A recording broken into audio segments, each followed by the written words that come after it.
सावित्री 2 बेटों की माँ थी। उसे इस बात पर बड़ा घमंड था। वो मानती थी कि बेटे घर की शान होते हैं। ये ले सावित्री, मिठाई खा, मेरे यहाँ पोती पैदा हुई है।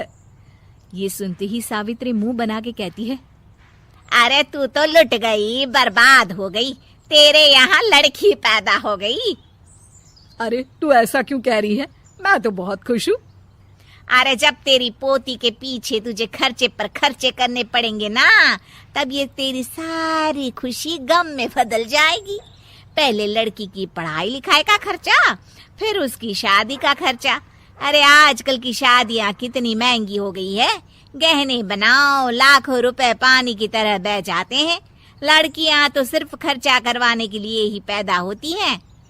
इस तरह लड़कियों के प्रति अपने विचार व्यक्त करते हुए सावित्री ममता को लंबा चौड़ा भाषण देके चली जाती है। अब तो आप लोग इस कहानी में सावित्री देवी का पात्र अच्छी तरह समझ ही गए होंगे। कुछ समय बाद सावित्री की बड़ी बहू भी एक लड़की को जन्म देती है। फिर क्या था, सावित्री पूरा आसमान सर पर उठा लेती है।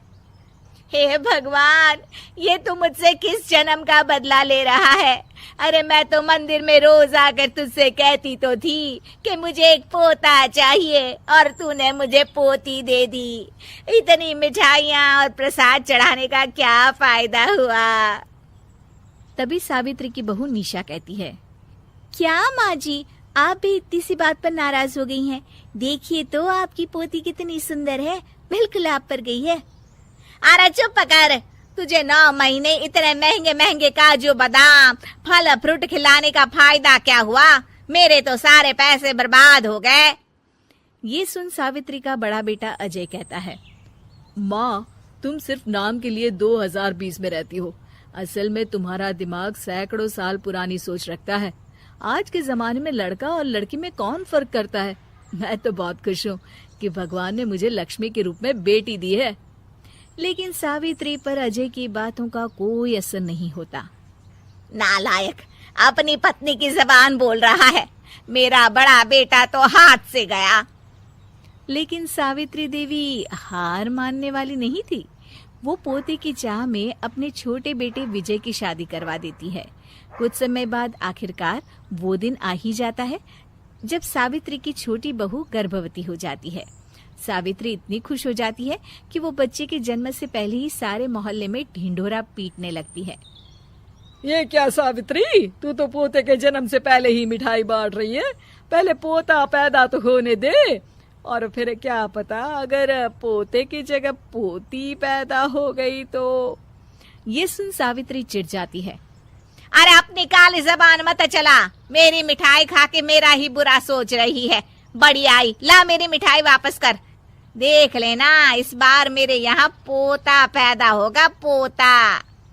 लेकिन ठीक इसका उल्टा होता है।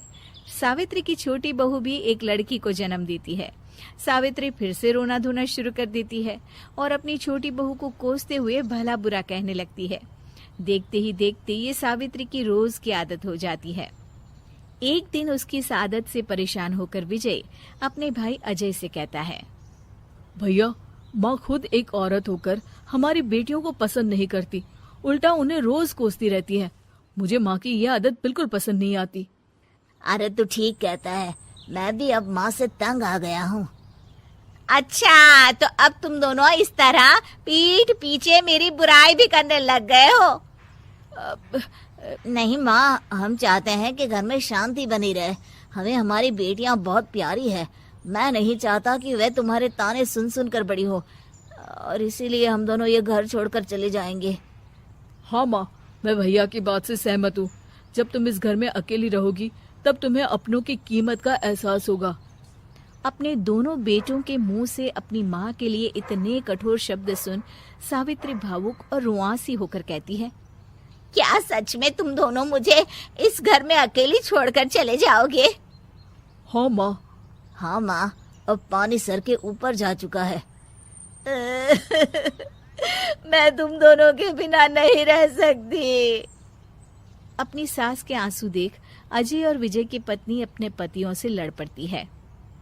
अरे जिसे जाना है वो जाए, मैं माँ जी को छोड़कर कहीं नहीं जाने वाली। भाभी, आप ये क्या कह रही हैं? वही जो तुम सुन रहे हो, दीदी बिल्कुल सही कह रही है। हम बेटियों के संस्कार हमें सिखाते हैं कि सास माँ समान नहीं बल्कि माँ ही होती है और उस माँ की जिंदगी भर सेवा की जाती है। बेटे अपना फर्ज भूल सकते हैं, लेकिन बेटियां नहीं। आप दोनों शौक से जा सकते हैं। माँ जी, हम दोनों के रहते आपको किसी बात की फिक्र करने की जरूरत नहीं।